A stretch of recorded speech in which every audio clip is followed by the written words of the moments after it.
All right, guys, I know you've been waiting on it. So here it is, the SEC Championship post-game thoughts video. Gonna go over a lot of things that I saw. This may take a while, so sit down and get comfortable here. I had to write really, really small on my pieces of paper just to get everything on one page. So I'm gonna talk about some of the things I saw. First of all, I'm gonna start off. Man, I would like to say once again, Alabama started out a bit sloppy. Didn't really play up to the level that they needed to play to. Looks like they got a little complacent. Heard some of those media storylines about how good they are and how they can lose the game and still be fine for the playoffs, but they got it together. Um, you specifically saw it on that defensive first drive where they allowed Austin Appleby and the Florida offense to move down the field. It's like they had no business scoring touchdowns, but you know, you know what it is. They shut it down after that, and everything turned out right. The offense had a little struggles, but we'll get into some of that. So on the first play of the game, first quarter, Jonathan Allen and Deron Payne controlled three Florida linemen, three Gators on the offensive line. Jonathan Allen and Deron Payne. Go watch the play. They all just kind of sunk in on those two and they allowed the other guys to make the play with Reuben Foster and Fitzpatrick cleaned up the sweep to the left and they got the tackle and they both netted the guy. So that was like definitive of what was going to happen later on in the game, how we controlled that line of scrimmage. Second play of the game, right after that, the run defense did not budge. They all just held up the Florida offensive line. And like I said, this is a thing. Watch the rest of the game. Whenever Florida tried to run the ball, same thing happened. Stonewall. No, nowhere, no push from the Florida line anywhere throughout this game. On that play, we only rushed. Well, on the next play, on the third down play, we only rushed three men, and it was a third and long. And unfortunately, Florida was able to convert. So Florida had a good game plan. It was like their script was to get some good passes to Austin Allen and kind of get away from the pass rush, which he was able to accomplish a little bit. I'm trying to change the camera a little bit as I get into more comfortable position. So what I noticed was that the we allowed them to score that third down, not score. We allowed them to convert that third down and they were able to continue their drive even though Alabama dominated the first two plays of that drive. So at the 12:20 mark of the first quarter, Ryan Anderson and Dalvin Tomlinson rushed and they contained perfectly. I'm just going to highlight some of the things I saw that were impressive. They both ran up the field to get to Austin Appleby, but then they prevented him from getting anywhere and he had to throw. And so on next play, third and down at the 12-minute 11-second mark, we brought pressure on this third down. So it's funny, the first third down, we only rushed three. On this third down, we brought pressure with Ronnie Harrison. And Florida was smart. Like I said, they must have some really good scripted plays to start the game because they had leaked out a receiver. I think it was Powell or Callaway. I think it was Powell, but they leaked out Powell to the right, and he caught the pass and got the first down. It was another third and long. And so Florida has some really good plays there. On that play, Harrison got injured when he went for the tackle in the backfield, and Humphrey was already sitting out this game. So if you notice, Marlon Humphrey didn't play. And that, I think that was one of the reasons also why Florida was able to have the limited success they had passing the ball, is because Levi Wallace played early in this game, who he's a backup cornerback, but not only that, he's not a scholarship guy. He's a walk-on. And so he played a lot of minutes yesterday. And when Ronnie Harrison got hurt, we had to bring in more guys to back people up. Minkah Fitzpatrick already had to move down to the right cornerback. So because Marlon Humphrey was hurt, we moved Anthony Avery over to left cornerback, moved Minkah Fitzpatrick down to right cornerback, brought in someone else to play safety, and Julio Jones and Ronnie Harrison were back there basically. But then Ronnie Harrison got hurt. We had to bring in some more guys to kind of alleviate the pressure on the secondary. And so it was an interesting day. It was really good to see that the secondary actually responded well, even though we had to play walk-on cornerbacks and move Minkah Fitzpatrick back to cornerback, which he hasn't played in over a month. And that showed on some plays. I'm going to get onto some of that. So with Anthony Avery starting in Marlon Humphrey's spots, Fitzpatrick played the right cornerback. They allowed Levi Wallace to play. And as we went along and Florida made it down to the goal line, this is where it kind of came to play. Well, and I'll get into some of those plays. So at the 10:30 mark of the first quarter, Fitzpatrick was beat on 3rd and 6. And I think this was a product of him not playing quarterback now. So this is another 3rd down. We stopped them cold on 1st and 2nd down again. So 3 straight times on Florida's first drive, we stopped them cold, but on 3rd down, they converted. And this was one of those plays. Uh, Fitzpatrick, I think this is a play where it was kind of weird what happened. The receiver ran a basic route, but Fitzpatrick was just behind him, which is very uncharacteristic of him. And Florida quarterback saw the pass, got it out to him, and the guy ran down the field a little bit. I think that's a product of him not playing cornerback in a while. He's used to being a safety. And so the next play, I think, was the touchdown pass that Florida first got to make it 7-0, and that touchdown was on guess who? Minkah Fitzpatrick, who hasn't played cornerback in a while. He missed the press coverage completely, which is very uncharacteristic for Minkah Fitzpatrick. So I will say that he's a little rusty. He tried to press the guy, and Callaway, it was Antonio Callaway. Antonio Callaway got him with a little stutter move and got inside really quickly on the slant route and caught the touchdown with a great pass. So great play call, great play calling on Florida's first drive, and then the scripted plays worked out really well for them. Also on that same play, Sean Dion Hamilton almost got the sack, but a running back took out his leg just in time to give Austin Appleby enough time to throw that slant pass. So that was interesting. Now moving on, about the 9-minute 51-second mark of the first quarter, Bozeman snapped the ball to the right, and that was Alabama's first snap of the game, and that led to a fumble of Jalen Hurts, but he recovered it. But that was the first offensive play of the game, so Alabama started off a little weirdly. At the 8-minute 50-second mark, Corden Kirven, Alabama's right guard, he was beaten really, really badly by Florida defensive lineman Caleb Brantley. He just swiped him out of the way. Brantley rushed up the field, used his arms to knock Corden out of the way. I'm like, man, that guy. Look at the skill set he has when it comes to rushing the passer. And that was on the 3rd and 14 play, and so we had to do an incomplete pass, but live to fight another day. On 7-minute 13-second mark, it was good pass protection for Jalen Hurts, and he just missed hitting Calvin Ridley on a fade route. And I think part of that was because Ridley took a little bit too long to get down the field. So we had moved the ball enough to get into position.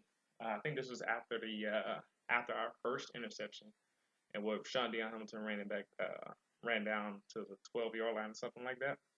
And so this was on that play. That was our opportunity to get a touchdown and respond to Florida immediately, but we just missed it. Just missed it. And so they can work on that. Him and Ridley can develop better timing. That's probably one of the reasons why Ridley hasn't been much of a factor this year. Maybe him and Jalen can develop a better rapport as the season goes on, as these next year comes in.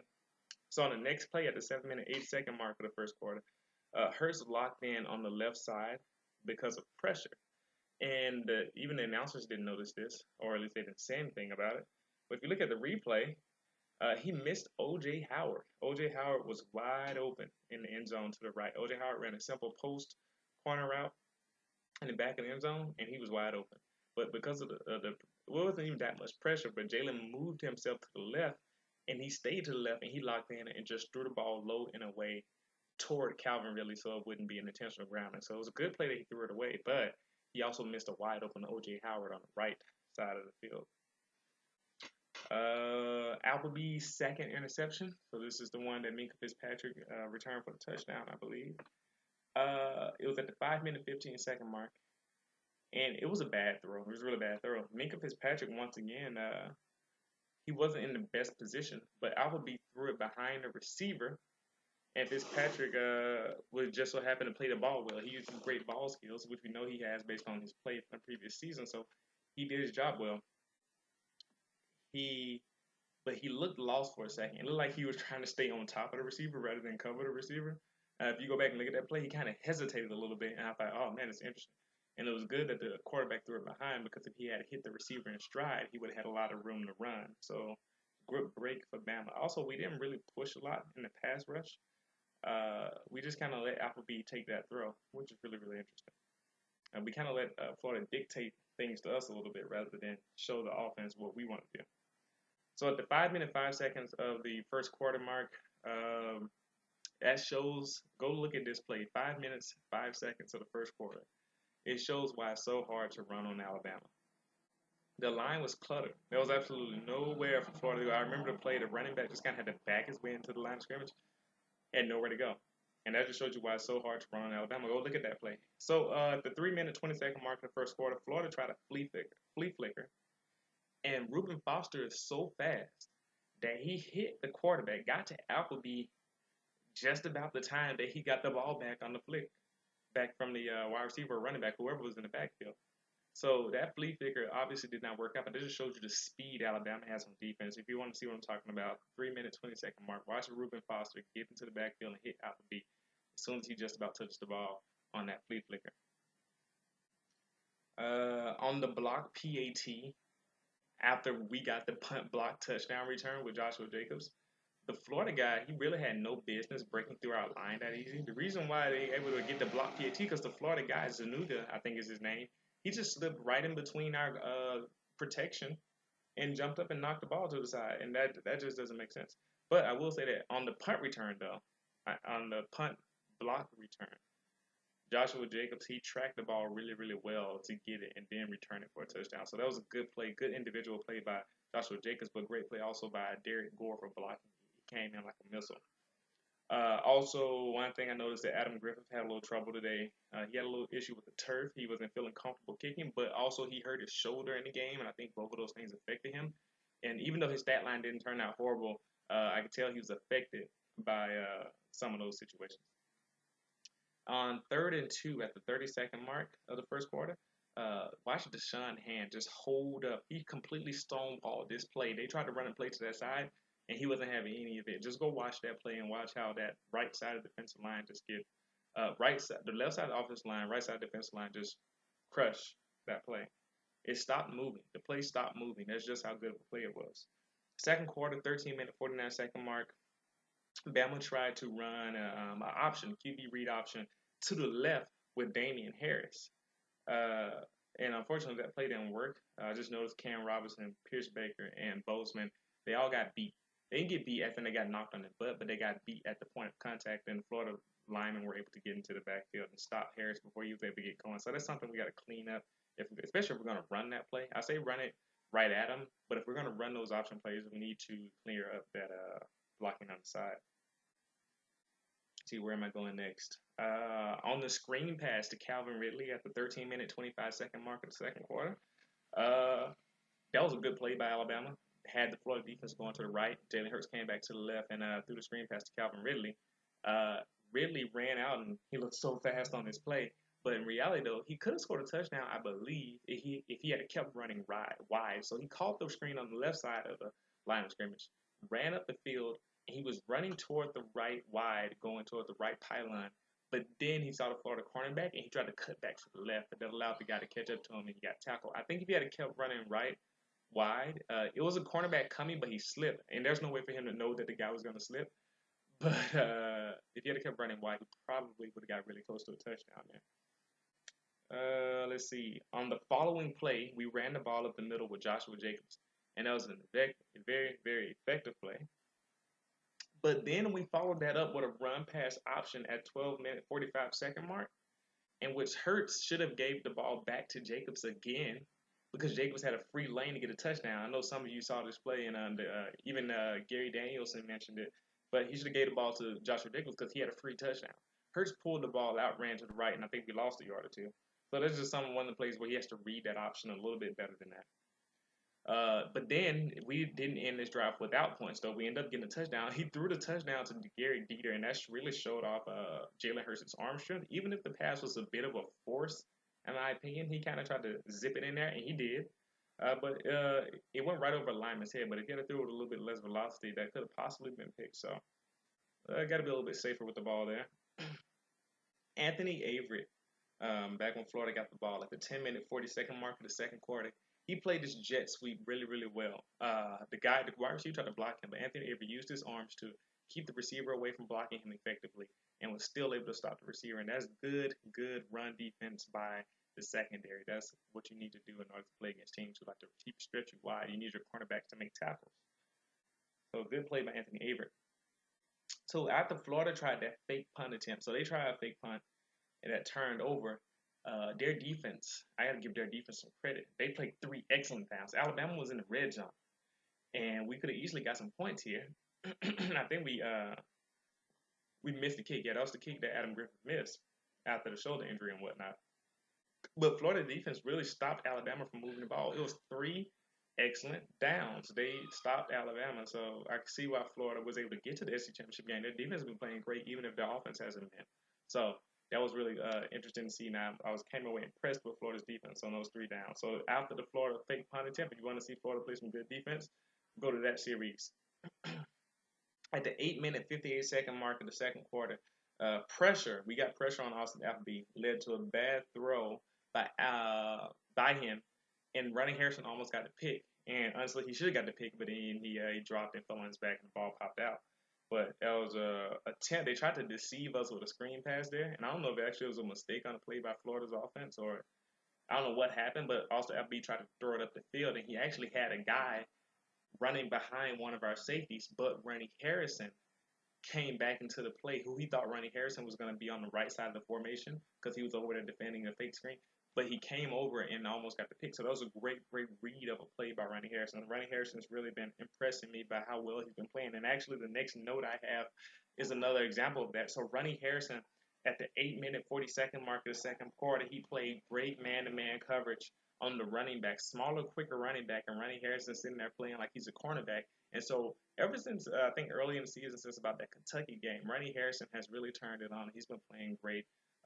Great job, Jeremy Pruitt and Nick Saban, for coaching him up. So if you want to see him do some good stuff, it's a good game to see it. Also, Trayvon Diggs has some good punt returns in this game. I can see why they wanted to get him the ball this year and why they want to let him play a lot more. So Diggs has been playing great. At the 8-minute 37-second mark, he showed his stuff on a punt return. Also, I want to point out a Bo Scarborough appearance again. He did really great in this game, but his first appearance was about the second quarter. 8-minute 25-second mark. Go watch that stiff arm he put on the guy as he was running around the edge of the play, and he just shows how strong he is. He just stuck his arm out there and was able to keep running. Great stuff by Bo Scarborough. And I just noting that Bo Scarborough provides that power running element. That's what I was saying in my videos against talking about Chattanooga and talking about Auburn. We're waiting on Bo to get healthy so that he can provide that power running element that allows us to keep things going like he did in the LSU game, and it's really starting to come into his own. He's starting to fit into this offense. He's providing that element that we were missing, and it's so good to see that. Helps keep the drives moving when we're stalling a little bit. So at the 6-minute 35-second mark, Jalen forced the ball into double coverage, but he had good velocity though. But he has to be careful with those reads, like I said. So every once in a while he'll make those true freshman mistakes, but the good thing is that he's confident. He doesn't get shaky. He doesn't lose that calm demeanor that allows him to come back and make good plays. So he has some mistakes. He has things he has to work on, but he does a good job of not being rattled by it. 5-minute 35-second mark. Oh yeah, this was the third interception. 3 interceptions in the first half, guys. This is good defense. After that first touchdown, Alabama really locked down. Tony Brown played great coverage. It was good coverage. Ran with the receiver, and guess what he did? He turned around and looked for the ball. Jeremy Pruitt, Nick Saban, good job coaching these guys up. They've been looking for the ball all year, especially Anthony Averett. These guys have been great turning around. And Tony Brown turned around, realized that he had overran the receiver a little bit, stuck his hand back, got the ball, controlled it with one hand, and got the interception. That great ball skills on the part of Tony Brown. So if you want to see that play, like I said, it's at the 5-minute 35-second mark. Those are the throws that Alabama makes an opponent complete. If you want to beat Alabama, you have to complete this type of throw. At the 5-minute 35-second mark, the one with Tony Brown intercepted the ball, you want to beat Alabama, you have to make those one-on-one plays where your receiver beats the Alabama DB and make those plays down the field. Alabama is trying to make you make the perfect throw to get that play, and that's just what you have to do to beat them. The crossing route completion by Jalen Hurts to O.J. Howard at the 4-minute 28-second mark, it was a good, on-time, in-stride throw. That's the type of throws we need to see from Jalen Hurts more often, and that was a really good one. It allowed O.J. Howard to continue to run and go up the field at the 4-minute 28-second mark. Also, I had to note Joshua Jacobs' leg power on his touchdown run at the 3-minute 48-second mark. Yeah, that guy has some really good strength in his leg and a lot of wiggle in the lower body. So Joshua Jacobs showing why he why he has been playing a lot this year. And also, Cam Robinson's block on that play was pretty good as well. Watching clear the way for Joshua Jacobs. Cam Robinson was a monster in the run game today. 3-minute 40-second mark. Let me see. Oh yeah, back in Florida's on offense. We stood up the line again. It's just another example of the Alabama defensive line not allowing Florida to gain any traction in the run game. They could not move our line. No run allowed. At the 3-minute mark, we contained Appleby again with our rush, but he made a really, really good throw. We forced him to make a great throw, and he did make a great throw. At the 2-minute 47 mark, look at how many defenders run to the ball. So Florida tried to complete a small pass and get up the field. But all these Alabama defensive linemen and linebackers and safeties just came out of nowhere. It was like 6 or 7 of our guys on one Florida guy. And that is great coaching. Run to the ball and make a sure tackle. I had 1-minute 55-second mark. Austin Appleby got hot again toward the end of the half. So his first drive, they really orchestrated good play calling for him, and they got down the field and scored a touchdown. The play before their last drive before halftime, he did it again, but this is the last time that they scored. This drive, he just made good throws. This is all on the same drive. The play where we contained him, he made the great throw, and the defenders running to the ball. So at the 1-minute 55-second mark, he had another great throw. He had to throw it perfectly, and he did. He threw it right over our linebacker's head and right in between the safety and the cornerback, and it hit the receiver in his hand. The receiver jumped up to get it and got it. And that's just the type of plays, like I said, you have to make to beat Alabama, and he made that play that time. So Appleby did a great job executing that play with this receiver. Unfortunately, not long after that, Sean Dion Hamilton blew out his knee on a free play where he was running to the ball, where Austin Appleby got a first down, threw a short first down play. And Hamilton just stepped down and tried to cut on that knee wrong, and it didn't work out for him. It was pretty sad to see. And on Austin Appleby's touchdown pass before the half, this is after Sean Dion Hamilton went out, and Rashaan Evans had to come in and play. And I like Rashaan; he's really talented. He misplayed this ball a little bit.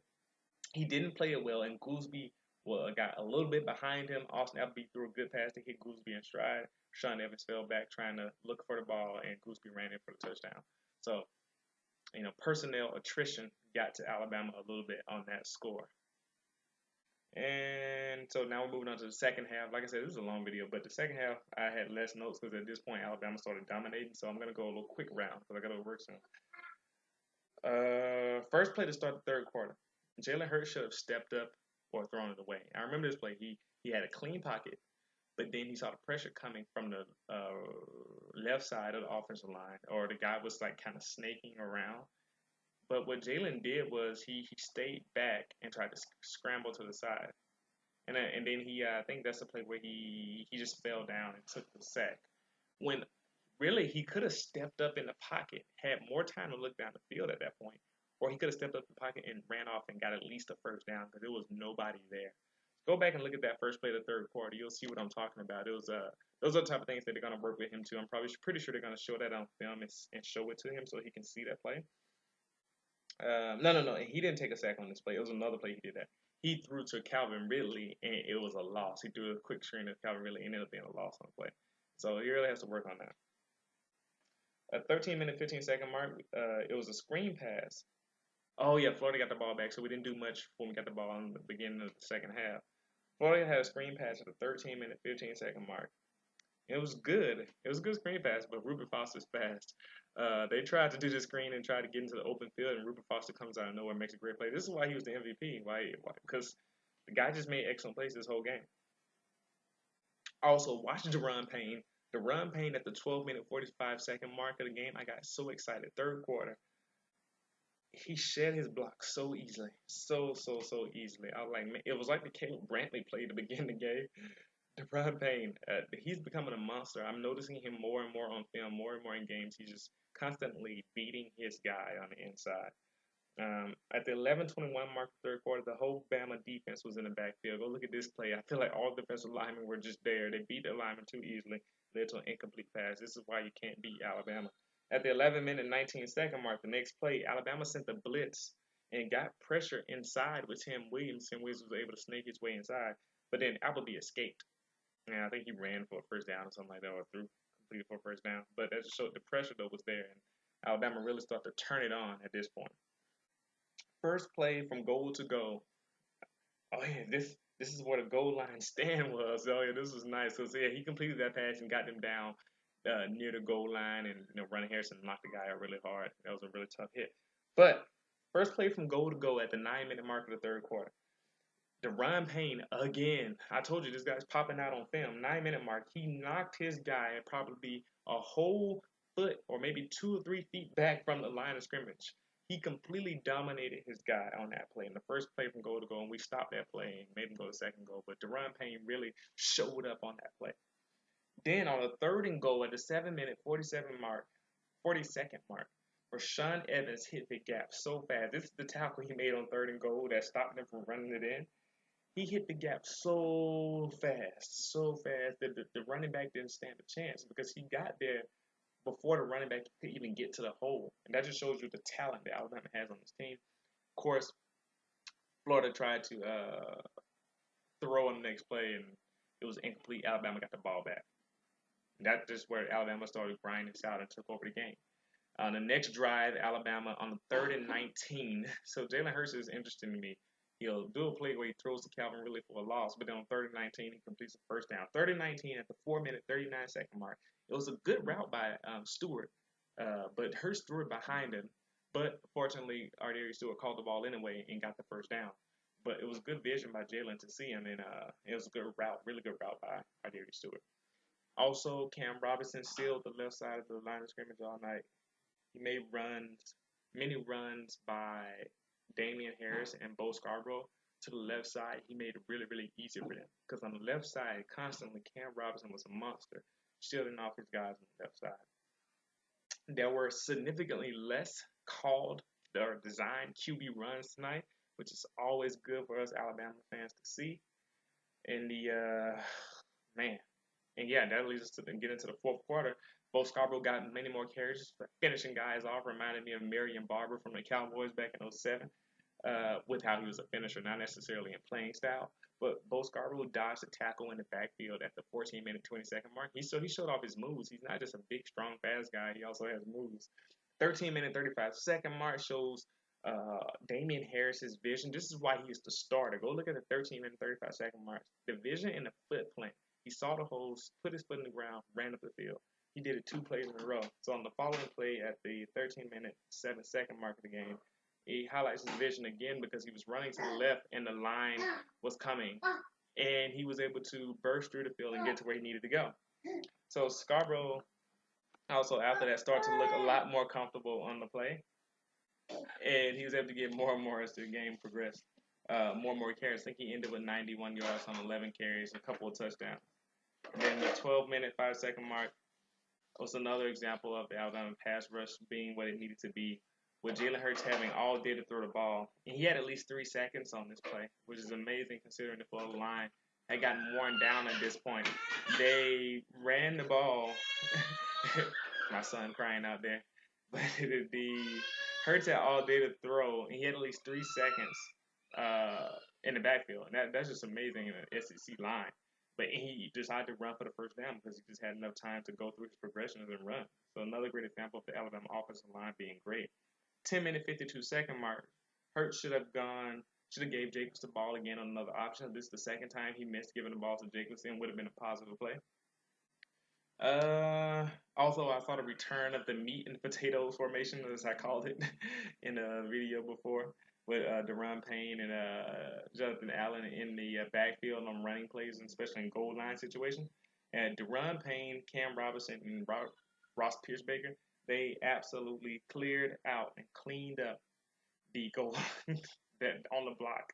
I just don't understand that. Yeah, Alabama got a touchdown. It was absolutely crazy.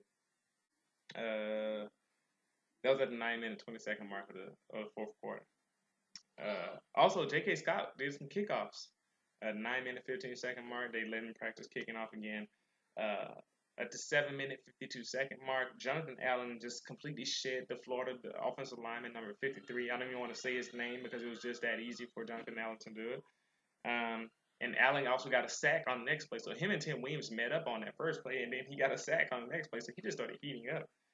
And then we made them punt the ball, and Trevon Diggs once again showed off his punt return skills at the 6-minute 25-second mark. He just looked like a magician sliding between those Florida tackles and was able to just get through and run down the field for his punt return.